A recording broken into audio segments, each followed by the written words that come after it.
Hey, Brewster. Hey, Batman.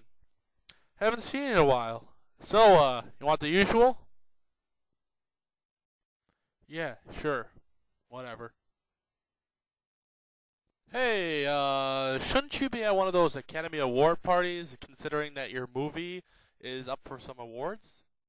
Oh no, that thing would be too depressing for me.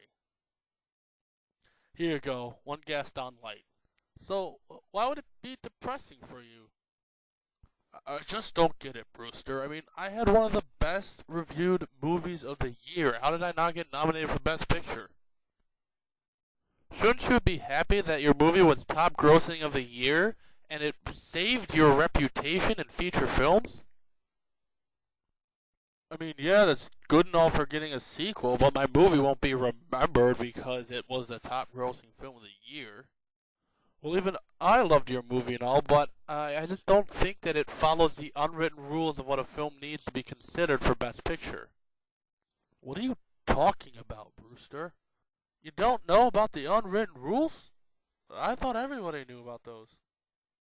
Brewster, I'm a little new to this award show game. I hope I don't have to remind you of the bat nipples. Alright, I guess I should explain it to you, but before I go over any of these rules, you gotta remember that in order for these rules to apply, it must be a good movie. Because there's a hell of a lot of movies that follow these rules that are not good enough for Best Picture. Alright, just get on with it. Okay, hold your horses. Alright, the first unwritten rule is that if you're an historical epic, you're more likely to get nominated for Best Picture. I mean, take a look. Milk, Frost Nixon, The Reader are all either based on famous historical events or have a huge basis in the time period of history. You get bonus points if you're a World War II film, like The Reader is.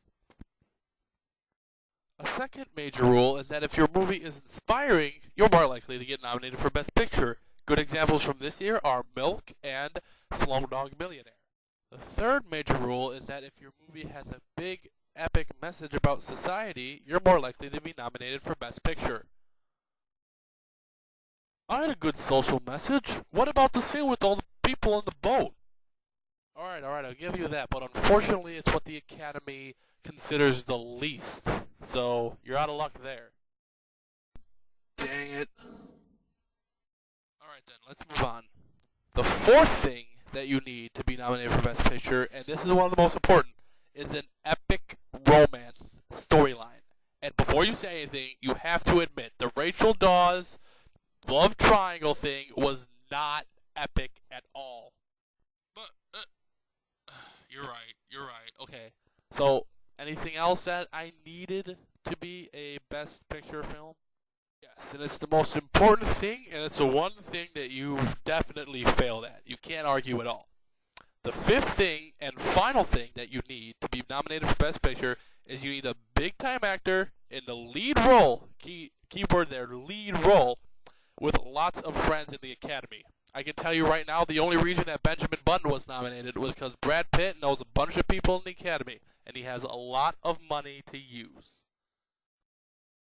Well, I mean, I guess you're right on that one. I mean, any actor who explodes on the set of a Terminator movie doesn't really have a lot of friends. Sorry, Patty, but even his movie has a better argument than yours does. Him? What does his movie have that mine doesn't? Well, his movie has a great historical basis, it's very inspiring, it has one of the best social messages of the year, and had a very, very epic romance. I mean, all it was missing was the big-time actor, and unfortunately, that's what hurt it. Wow, I guess he does deserve the nomination over me. Well, it also didn't help that the Academy, for some odd reason that no one's ever been able to discover, has a huge bias against animated films. So how long has he been passed out? It's about an hour or so. How did he end up on the bar like that? People and robots do crazy things when they're drunk, lest I remind you of what you did during the bat nipples era. Yeah, I don't really remind him. Well, I'm in the mood to join him tonight. Hit me with another round, Brewski. And put on some music, please. I've got just a song to cheer you up. Here's to the Academy. May they all go to hell. The best, and always look on the bright side of life. Always look on the right side of life. You give it a try. If life seems jolly rotten, there's something you've forgotten, and that's to laugh and smile and dance.